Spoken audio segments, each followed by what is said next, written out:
Bien le bonjour mesdames et messieurs, ici Maxime Bizot, fondateur de fiche-droit.com, très content de vous retrouver aujourd'hui pour une nouvelle vidéo dans laquelle on va parler d'un arrêt extrêmement important, sans doute l'arrêt le plus important du droit administratif, l'arrêt Blanco du 8 février 1873. C'est un arrêt qui n'est pas si facile que ça à comprendre, parce que c'est un arrêt dans lequel il y a beaucoup d'éléments, il y a beaucoup de concepts différents qui s'imbriquent les uns avec les autres, mais dans cette vidéo, je vais essayer de vous expliquer cet arrêt de la manière la plus simple et la plus claire possible. Et donc on commence avec les faits de l'arrêt Blanco. On avait une jeune fille, Agnès Blanco, qui se baladait à Bordeaux et qui, soudainement, se fait renverser par un wagonnet qui était poussé par 4 ouvriers d'une manufacture de tabac exploitée par l'État. Et malheureusement, cet accident, il a conduit à l'amputation de la jambe de la jeune fille. Donc forcément, son père était très mécontent et il a intenté devant le juge judiciaire une action en responsabilité contre l'État sur le fondement des anciens articles 1382 et suivants du Code civil. Aujourd'hui, ce sont les articles 1240 et suivants du Code civil, et ce, afin d'obtenir des dommages-intérêts. Donc ces articles du Code civil, anciennement 1382 et suivants, aujourd'hui 1240 et suivants, ils permettent, lorsqu'une personne subit un dommage, d'engager la responsabilité de l'auteur du dommage afin d'obtenir des dommages et intérêts. Et donc ici, c'est exactement ce que fait le père. Le père, il veut que l'État soit déclaré responsable de l'accident de sa fille et donc soit condamné à leur verser des dommages et intérêts. Et donc, il intente une action en responsabilité contre l'État et il intente cette action devant une juridiction judiciaire. Ce qui s'est passé, c'est que le préfet a soulevé un conflit de compétences. En fait, pour le préfet, le litige, il relevait non pas de la juridiction judiciaire, mais de la juridiction administrative. Le préfet, il a donc saisi le tribunal des conflits qui est une juridiction dont le rôle est de trancher les conflits de compétences entre le juge judiciaire et le juge administratif. Et donc, il revenait au tribunal des conflits de déterminer si c'était le juge judiciaire ou bien le juge administratif qui était compétent pour trancher ce litige. La question à laquelle le tribunal des conflits devait répondre, c'était donc la suivante. Quel est le juge compétent pour connaître d'une action en responsabilité dirigée contre l'État du fait des dommages causés par un de ses services publics? Et oui, parce qu'en l'occurrence, il faut bien comprendre que la manufacture de tabac, elle était gérée par l'État, c'était donc un service public. Mais donc, autrement dit, la question qui a été posée au tribunal des conflits, c'était, quand on a un dommage qui est causé par un service public, est-ce qu'il faut saisir le juge judiciaire ou le juge administratif? Et donc, quelle a été la solution de l'arrêt Blanco? Et dans son arrêt Blanco de 1873, le tribunal des conflits affirme que la responsabilité qui peut incomber à l'État pour les dommages causés aux particuliers par le fait des personnes qui l'emploient dans le service public ne peut être régie par les principes qui sont établis dans le Code civil pour les rapports de particulier à particulier. Cette responsabilité n'est ni générale ni absolue, qu'elle a ses règles spéciales, qui varient suivant les besoins du service et la nécessité de concilier les droits de l'État avec les droits privés, et dès lors, l'autorité administrative est seule compétente pour en connaître. Donc finalement, cet arrêt Blanco, il pose 3 idées fondamentales. Ici, soyez bien attentifs. Première idée fondamentale, la responsabilité de l'État peut être engagée pour les dommages causés par les services publics. L'arrêt Blanco met donc fin au principe de l'irresponsabilité de l'État qui prévalait jusqu'alors. C'est-à-dire qu'avant cet arrêt Blanco, l'État était en principe irresponsable. On ne pouvait pas engager la responsabilité de l'État, sauf rares exceptions.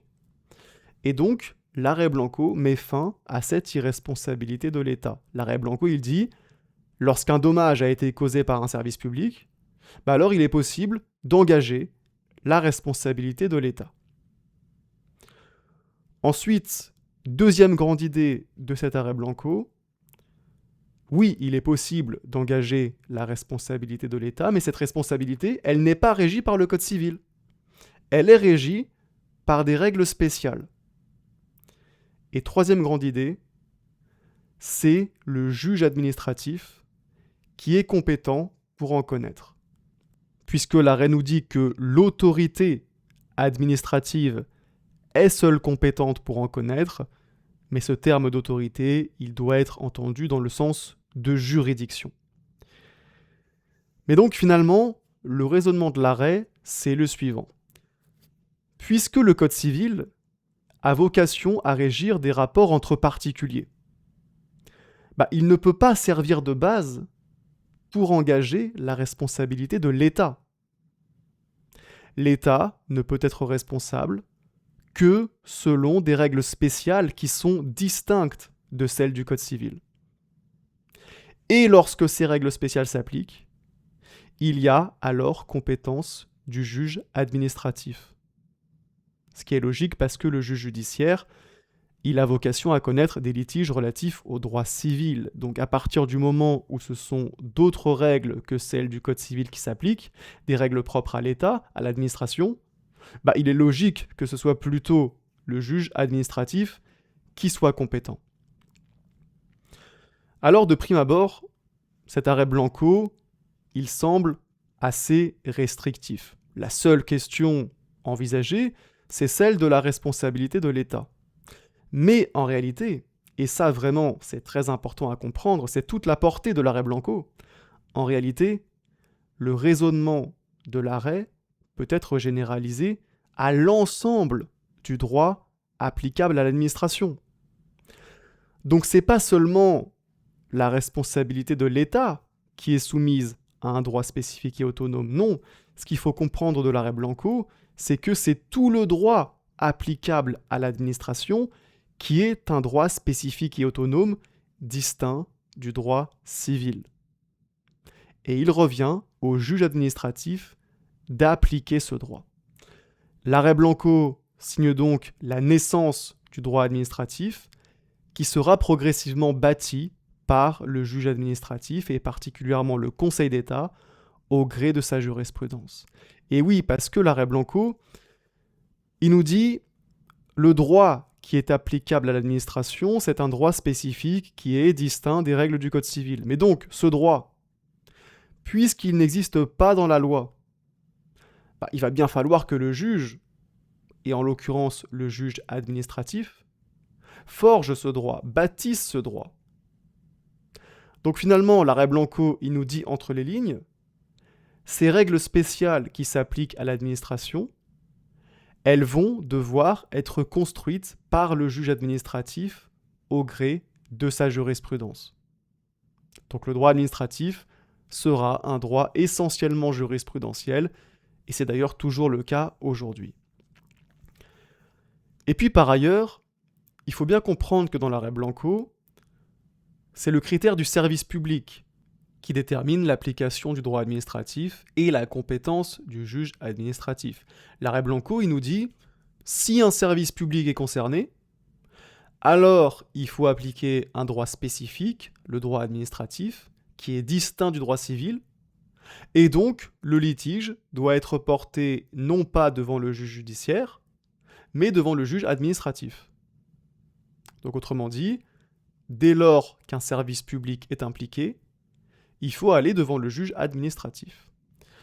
Mais attention, parce qu'aujourd'hui, le service public n'est plus un critère absolu de la compétence du juge administratif. Ce n'est pas parce qu'un service public est impliqué que le litige doit nécessairement être porté devant le juge administratif.